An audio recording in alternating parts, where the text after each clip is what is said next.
কিরকম লাগে বলতে এই তিন চাঁদা দাও, তিন চাঁদা পায়রাতালি 500 মাছ তেলাপুয়ে এই পাশেটা বড় তো কত এটা? 55 টাকা শ 550 ভাই 50 টাকা দেবে 50 টাকা দাও। দেবে না বলে আর এই আছে জলের দামে মাছের দাম না নিলি তোমার লস আচ্ছা দেখাশোনা ফ্রি আর তিন চাঁদা কত? তিন চাঁদা কত? 560 এই তিন চাঁদা দাও। বাবা নেবে বাবার ছেলেও নেবে না সে নেবে একদিন গেছে পায়রাতালি ওই মাছটা একটু ডিস্টার্ব। এটা কোনো ডিস্টার্ব নেই ভালো দেখে দাও, চকচকে দেখে দাও। পৃথিবীর সেরা ভালো মাছ এই পৃথিবীর আরে সেরা ভালো মাছ। পশ্চিমবঙ্গের তুমি এখন সেরা মাছ। সাগরতে নাকি হ্যাঁ আমার সাগরে গিয়েছিল, ধরতে গিয়েছিল, সাগরে গেলাম দিঘায় ধরে আনলো এক্ষুনি। বলতে না একটু আমার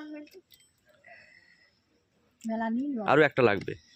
লাগে দেবো কোনো অসুবিধা নেই তাই না 600 কি ছোট হবে এই 600 হবে না, 500। হয়তো 600 ওই বড় দেখে দাও। এই মাছটা বাদ দিচ্ছ কেন হ্যাঁ ওইটা দাও। এইটি বাদ দাও